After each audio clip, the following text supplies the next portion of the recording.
Boa noite mais uma vez a todos, bem-vindos, os que chegaram agora, os outros escutam de novo. Vamos continuar a nossa conversa sobre processo civil, falando sobre litisconsórcio. Então, só retomando algumas ideias iniciais para que você não caia simplesmente de paraquedas no nosso assunto. A gente já sabe que o litisconsórcio se verifica quando eu tenho pluralidade de partes. E você também já sabe que a gente chama de parte autor e réu. Se eu tenho no polo ativo mais de uma pessoa, ou se eu tenho no polo passivo mais de uma pessoa, ou se eu tenho em ambos os polos, ativo e passivo, mais de uma pessoa, eu tenho a figura de litisconsórcio.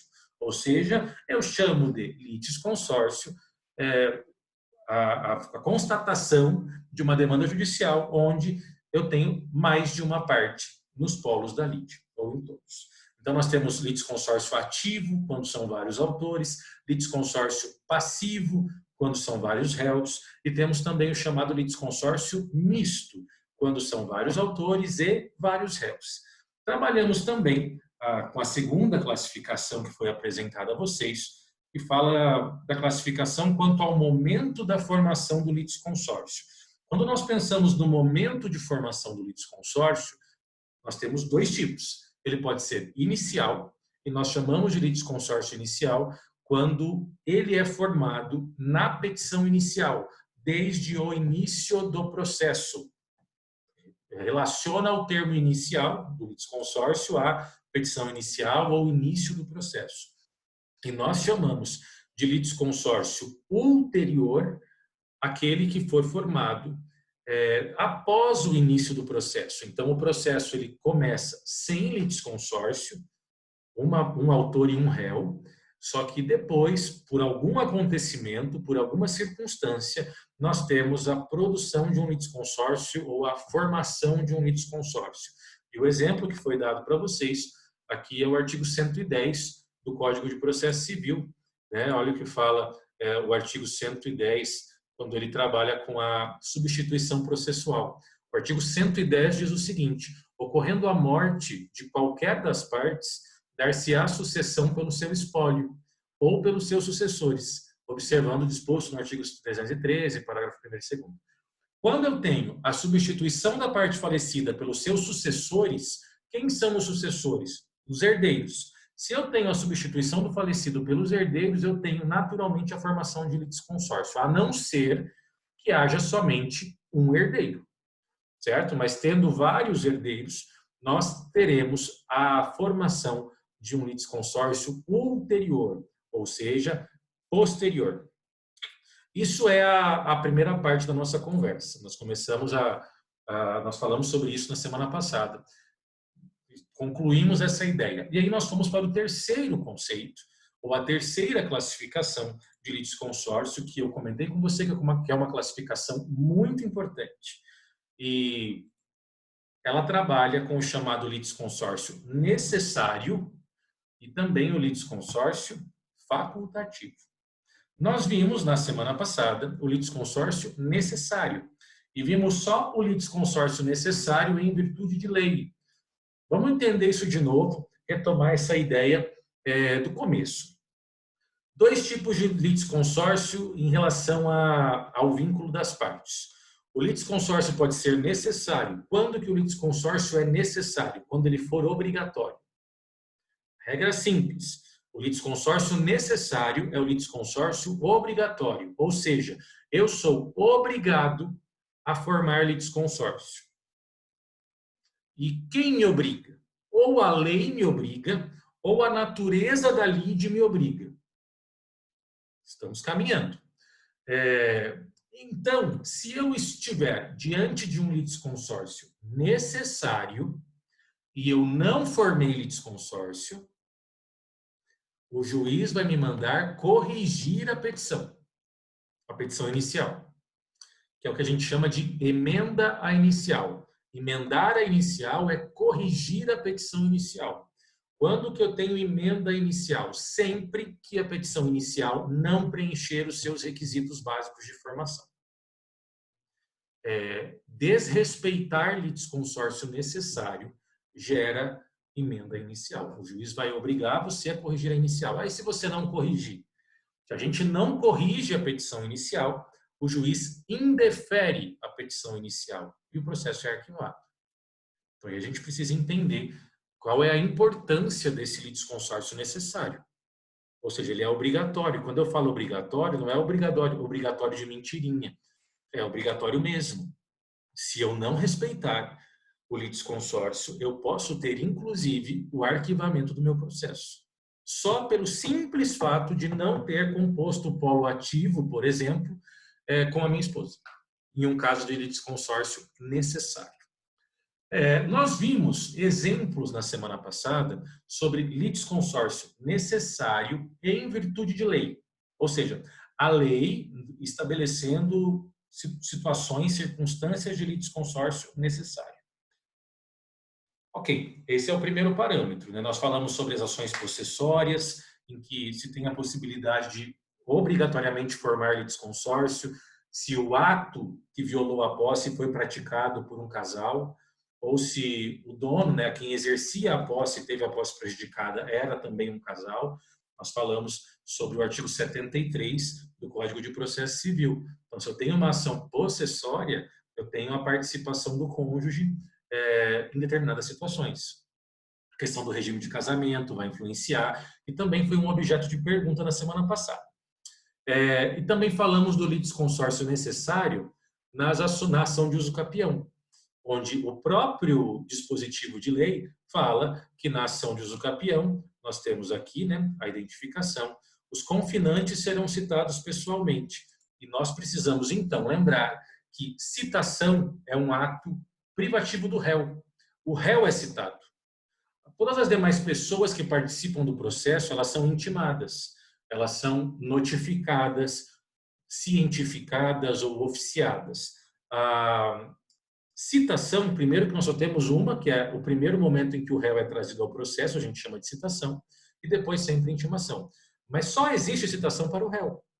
E na uso capião, nós temos uma previsão expressa, dizendo que na uso capião os confinantes serão citados, ou seja, eu preciso colocar, eu sou obrigado a colocar na minha petição inicial de uso capião todos os confinantes, todos os vizinhos do lado, do fundo, também no polo passivo, porque eles têm que ser ouvidos, e eles serão ouvidos para demonstrar se eu tenho propriedade ou não. Eles poderiam ser ouvidos como testemunhas. Mas a lei não. A ideia é a seguinte: o usucapião é um negócio tão sério, porque a pessoa está adquirindo uma propriedade, e está adquirindo uma propriedade sem pagar um centavo por ela. Então, a gente não vai brincar com isso. Então, não vamos nos basear em testemunhas. Coloca todo mundo no polo passivo e todo mundo vai vir na marra. Então, é importante entendermos isso. Litisconsórcio necessário. A lei me obriga a formar o litisconsórcio. E aí temos a segunda situação de litisconsórcio necessário, que é o necessário em razão da natureza da lide. Vamos entender isso. Quando que eu tenho litisconsórcio necessário em razão da natureza da lide? Quando existir comunhão de direitos e obrigações. Quando existir comunhão de direitos e obrigações. E claro que essa comunhão de direitos e obrigações, ela deve comunicar várias pessoas. Com os exemplos você vai conseguir entender isso. Primeira questão, uma ação de partilha. Então eu quero fazer a partilha de um determinado bem. Vamos imaginar que vocês, não sei se vocês já estudaram isso em direito civil, mas imagino que não. Existe um termo que se chama propriedade em condomínio. O que é propriedade em condomínio? É quando várias pessoas possuem a propriedade sobre algo. O que é condomínio? É domínio comum. Então, eu tenho várias pessoas que exercem o seu domínio, por isso tem o domínio comum daquela propriedade. Então, imagine que você e seu irmão, você e seu irmão e seus dois primos compraram uma casa. Ok? Então, nós temos 4 donos de uma casa. Isso é uma propriedade em condomínio. Os 4 são donos da casa. Acontece que em um determinado momento, por qualquer razão, seja por uma briga ou por uma oportunidade de negócio, você não quer mais ser dono da casa. Você quer se desfazer do imóvel. Você quer ter pelo menos o seu dinheiro de volta, receber a sua parte, mas você não quer mais ser dono com essas três pessoas. E você chega para conversar e existe uma discussão, não conseguem chegar num acordo. Se eu sou dono de algo com outras pessoas e eu não consigo vender, eu posso fazer isso judicialmente. Então, faço uso de uma ação de extinção de condomínio. E nessa ação de extinção de condomínio, eu vou retirar a minha, vou retirar eu, né, a minha pessoa, como proprietário deste imóvel. O que a gente tem que entender? Se eu tenho uma ação de extinção de condomínio, em que o meu objetivo é me retirar daquela sociedade, entre aspas, né? Obrigatoriamente eu vou ter que processar os outros donos, todos os outros três. Ah, mas a lei diz isso em algum lugar? Não. Mas é uma coisa óbvia. Se eu tenho uma propriedade em comum, existe um vínculo entre a minha pessoa e os demais proprietários. Se eu quero deixar de ser proprietário em comum com essas três pessoas, obrigatoriamente a minha ação terá que ser contra essas três pessoas. E eu terei que formar um litisconsórcio passivo. Onde está escrito isso na lei? Em lugar nenhum. Isso é uma questão lógica. Porque não tem como eu deixar de ser proprietário em relação ao meu irmão e continuar a ser proprietário em relação aos meus dois primos. Ou continuar sendo proprietário em relação ao meu primo e deixar de ser proprietário em relação ao meu irmão e ao meu outro primo. Então, essa é a ideia da natureza da lide. A lei não diz nada a esse respeito, mas não tem como eu atingir o meu objetivo se eu não colocar todo mundo no polo passivo. Nesse exemplo, né, da extinção de condomínio. Quando fala na questão de partilha de bens, e aqui esse exemplo de extinção de condomínio não está aqui, de propriedade condominial. Estamos pegando exemplos extras, né? Segundo exemplo que nós temos aqui, e aí está no seu material, na ação de partilha. Então, existe um imóvel que foi deixado pelo seu genitor ou pela sua genitora, e agora vocês não estão conseguindo entrar em um acordo sobre a divisão desse patrimônio. Imagine que foi deixado um sítio e vocês não estão chegando num acordo sobre quem vai ficar com qual parte do sítio. Está uma grande confusão. Então, você, já cansado desse quebra-pau e desse desgaste familiar, você decide ingressar com uma ação de partilha. E aí? Quando você ingressa com uma ação de partilha, e você o faz sem a concordância dos demais, né, para forçá-los a resolver essa situação, quem vai compor o polo passivo? Os demais herdeiros. Não tem como eu direcionar uma ação de partilha contra alguns herdeiros e deixar outros que também têm direito sobre aquele imóvel de fora. Isso é impossível. Ah, mas a lei estabelece isso? Não, isso é uma questão lógica. Se eu quero partilhar um imóvel que foi recebido por uma sucessão, né, onde meu pai deixou um imóvel para os seus 6 filhos, e a gente não chega num acordo. Eu vou ingressar com uma ação, então, para fazer a partilha desse imóvel, para parar essa palhaçada. Obrigatoriamente, essa ação vai ser contra os meus 5 irmãos. Não tem como ser contra só 2. Porque daí eu não consigo chegar ao resultado que eu quero. Que não dá para você regularizar a situação com 2 e deixar o pau torando com os outros 3. Isso não rola. Então, é importante nós entendermos que, em algumas situações, apesar da lei não dispor a respeito disso, é óbvia a conclusão de que se faz necessário formar litisconsórcio. Porque se eu não formar litisconsórcio, eu não vou resolver o problema. Próximo caso que nós temos aqui, né? A ação de nulidade de casamento. Artigo 1549 do Código Civil, colocado aqui para você acompanhar e não precisar abrir o código, né? Olha o que diz o 1549. A decretação de nulidade de casamento, pelos motivos previstos no artigo antecedente, pode ser promovida mediante ação direta por qualquer interessado ou pelo Ministério Público. Olha que coisa. Então, se você, ou eu, ou qualquer conhecido se casou e não poderia se casar, existem um conjunto de hipóteses em que a lei não permite o casamento. Então, se eu sou casado, por exemplo, eu não posso me casar novamente. Primeiro eu me divorcio, aí depois eu posso casar novamente. Mas eu não posso contrair novas núpcias estando casado com outra pessoa. Então, imagine que em uma situação, como nós temos uma grande dificuldade de comunicação dos cartórios entre os estados, imagine que você casou com uma pessoa aqui no Paraná e essa pessoa decidiu trabalhar no Amapá.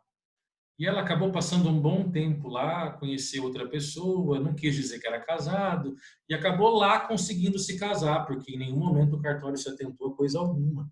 E ele conseguiu se casar no Amapá. Bom, esse casamento dele no Amapá é nulo. Por que é nulo? Porque ele tem um casamento anterior válido. Tá, e aí? Como que esse casamento vai ser reconhecido como nulo? A forma primordial, né, é a ação de nulidade de casamento. Quem pode propor essa ação? Qualquer interessado ou o Ministério Público. Aí, assim, se o marido propõe a ação de nulidade, porque ele ficou arrependido e ficou bravo com a mulher que ele arrumou no Amapá, obviamente vai ser o marido contra a mulher, a nova esposa. Se a nova esposa ficou brava, obviamente vai ser a nova esposa contra o marido. Aí nós não temos litisconsórcio. Agora, pensa comigo, jovem. Se o Ministério Público é autor de uma ação de nulidade de casamento que tem por objetivo tornar nulo um casamento, quem é réu dessa ação? Obviamente será o casal. Por uma questão muito simples. Imagine que o Ministério Público ingresse com ação de nulidade de casamento perante o marido. Aí a ação é julgada procedente. Aí para o marido o casamento é nulo, para a esposa o casamento é válido, isso não tem sentido algum. Então, certamente, se eu tenho uma ação de nulidade de casamento e ela é promovida por um terceiro, no caso a primeira esposa, por exemplo, né, ou o Ministério Público, obrigatoriamente essa ação é contra o casal. O casal que contraiu núpcias de maneira nula. Obrigatoriamente, litisconsórcio necessário. A lei diz isso? Não. Mas é uma questão óbvia. E aí, usando o óbvio, vai lembrando o filme O Poço. Mas você está entendendo, imagino eu. Um outro exemplo de litisconsórcio necessário pela natureza da lide. Ação de dissolução de sociedade. Perceba que, no fundo, os exemplos são muito próximos. Porque, de fato, nós temos essa semelhança ou essa aproximação. Então, se você abrir uma empresa e essa empresa ela é formada por você e mais 3 amigos, vocês são 4 sócios de uma empresa, algo bastante comum hoje em dia. Só que em um determinado momento, você decide fazer a sua vida fora do país e não quer mais fazer parte da empresa. E você chega para os seus sócios, os seus 3 colegas e amigos, e diante dos seus 3 sócios, você acaba... Oi, vocês estão me vendo? Para mim travou aqui. Estão me ouvindo? Travado, professor. Mas agora voltou, né? Uhum. Não, beleza, então vamos continuar. Obrigado aí, gente. Vamos lá. Então, pense assim, você e mais 3 amigos têm uma empresa, e essa empresa, você vai fazer sua vida fora do país, quer passar um tempo viajando, tentar, e com isso você necessita vender a parte da sua empresa. Você não tem mais interesse em permanecer na sociedade, mesmo porque você quer fazer uso do dinheiro para se manter no exterior, principalmente no começo, onde talvez não vai ser tão fácil assim. E você chega para os seus 3 amigos e eles nenhum tem interesse de vender, de comprar, eles não querem que você saia da empresa, mas também não estão criando empecilhos para você vender para alguém de fora. Porque quando a gente tem esse tipo de situação, se dá preferência para os sócios, para depois se abrir para a gente de fora. E aí eles não quiseram comprar, mas você anunciou para vender, mas todo mundo que vai atrás, eles criam um problema. recusa apresentar livro caixa, enfim, começa a criar um monte de dificuldade, justamente porque eles não querem um novo sócio, querem que você fique, mas você não quer ficar, e você não é obrigado a ficar. Então, você precisa ingressar com uma ação de dissolução de sociedade, para que o juiz decrete a dissolução de sociedade em relação a você. Então, ou a empresa vai ficar com os três, e eles vão ter que dar um jeito de pagar a sua parte, ou vai ser possibilitado que você venda para alguém e essa venda pode ser feita no curso do processo, mas você sairá do quadro societário. Se eu quero sair de uma sociedade que eu tenho com 3 amigos, a minha ação de dissolução de sociedade necessariamente tem que ser contra os meus 3 amigos. Não tem outro jeito. Porque se o meu objetivo é não ser mais sócio deles nessa empresa, não tem o menor sentido eu propor essa ação contra um deles e deixar os 2 de fora. Eu não vou conseguir resultado algum. Tem que ser obrigatoriamente em face dos 3. Isso também é um litisconsórcio necessário. A lei diz isso? Não, mas é uma questão lógica, em razão da natureza da lide, propriamente dita. Então, aqui nós temos essa figura do litisconsórcio necessário. Ele pode ser necessário por previsão legal, por determinação legal, ou ele pode ser necessário pela natureza da lide, pelo vínculo existente entre as partes. Você entendeu até aqui? Por favor, me coloque aí. Coloque aí para mim se você compreendeu até aqui ou se restou alguma dúvida. E aí você, Sim, entendi. certo? Se alguém ficou com alguma dúvida, avisa. E daí eu repito, retomo do jeito que for necessário. Bom, a princípio, tudo certo então. Vamos seguir. Temos uma nova classificação de litisconsórcio. Inclusive, é a nossa última classificação de litisconsórcio e o nosso último assunto sobre partes, para daí nós irmos para o próximo elemento da ação. Essa classificação, ela diz respeito aos efeitos da sentença, ok? Então, a última classificação que nós estudamos sobre litisconsórcio, e também é uma classificação que despenca em concurso de maneira geral, é uma classificação quanto aos efeitos da sentença. Quando nós pensamos em efeitos da sentença, existem 2 tipos de litisconsórcio. Ele pode ser unitário ou ele pode ser comum.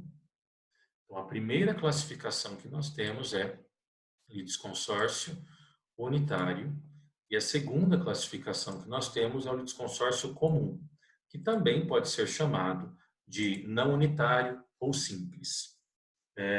A gente acaba observando mais o chamado comum, o litisconsórcio comum, mas é importante sabermos todas as nomenclaturas possíveis. Então, o unitário só chama unitário, mas do outro lado nós temos não unitário, simples ou comum. Isso está definido por lei. O próprio Código de Processo Civil deixa isso bastante claro. Então, ele diz lá no artigo 116, o litisconsórcio será unitário quando, pela natureza da relação jurídica, o juiz tiver de decidir o mérito de modo uniforme para todos os litisconsortes. O que é isso? E aqui, pessoal, vamos entender isso bem. Litisconsórcio unitário é quando a sentença, obrigatoriamente, for a mesma para todos os litisconsortes. Quem são os litisconsortes? São as partes envolvidas de maneira plural. Então, se eu tenho um processo com 5 réus, se for litisconsórcio unitário, a sentença tem que ser exatamente a mesma para os 5 réus. Isso é falar ser a mesma para todos os litisconsortes. Se eu tenho 3 autores, a sentença tem que ser exatamente a mesma para os 3 autores. E para todos os litisconsortes. Então, litisconsórcio unitário é o nome que nós damos para quando o litisconsórcio produzir uma sentença, quando o processo tiver uma sentença que necessariamente, obrigatoriamente, for igual para todos os litisconsortes, para todos os réus, para todos os autores. Não pode ter diferença entre um réu e outro. Se tiver diferença, vai ser simples ou comum. E aí, por sua vez, né, chegando ao litisconsórcio não unitário, simples ou comum, a gente tem situação na qual a decisão não necessariamente será a mesma para todos os litisconsortes. E aqui eu preciso que você preste atenção mesmo. Jovem, importante. Não é porque a sentença foi igual para todos os litisconsortes que será unitário. Só será unitário se a única hipótese for sentença igual para todo mundo.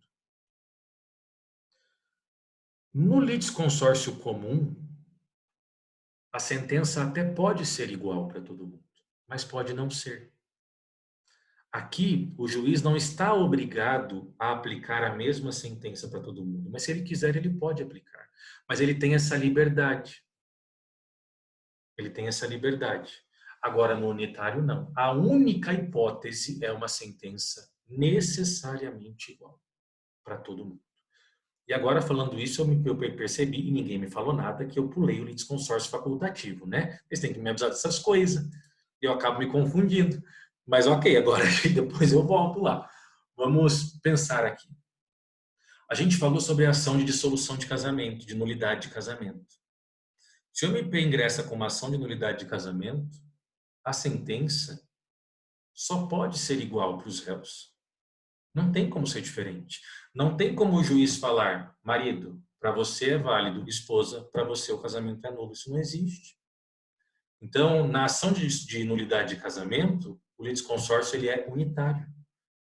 Porque a única chance é uma sentença igual. Ou ele vai dizer que é nulo, e se for nulo, é nulo para todo mundo, para os dois. Ou se ele disser que é válido para os dois. Não dá para ser diferente. Agora, se eu tenho uma ação, por exemplo, indenizatória, em que, vamos imaginar que um grupo de pessoas olhou para você e para o seu amigo e xingou os dois. Em momentos distintos, mas dentro do colégio xingou os dois, pegou os dois em momentos distintos e xingou. E vocês dois optam por ativamente ingressar com uma ação contra essa galera que xingou vocês. Ou esse único menino que xingou vocês, enfim. Quando o juiz for fixar, se ele entender que é procedente a ação, que vocês têm direito à indenização, ele pode dar o mesmo valor para os dois. Por exemplo, 5 mil para cada um. Mas ele pode dar um valor diferente para cada um. Considerando as palavras que foram usadas, a quantidade de exposição. Existe uma liberdade ou uma possibilidade do juiz dar um valor diferente para cada um de vocês. Essa mera possibilidade de ser diferente já torna o litisconsórcio comum, ainda que seja igual. Então, se eu tenho uma ação indenizatória, como esse exemplo que eu dei, e o juiz fixou 5 mil para cada um, vai continuar sendo comum o litisconsórcio. Por quê? Porque ele poderia fixar de maneira diferente. Ele poderia entender de maneira diferente, mas não entendeu. Mas ok, poderia. No unitário, no caso da dissolução de casamento, é impossível ser diferente. É isso que você tem que analisar. Por que eu falo para vocês terem cuidado? Porque é extremamente comum que as pessoas façam o seguinte: se a sentença é igual, é unitário. Está errado. Só é unitário quando o ser igual for a única hipótese. Não existe a menor possibilidade de ser diferente. Agora, se for igual, mas existir alguma possibilidade de ser diferente, então vai ser comum. Ainda que igual. Pessoal, nós temos 4 minutos. O que eu quero fazer com vocês agora? Só um pouquinho aqui.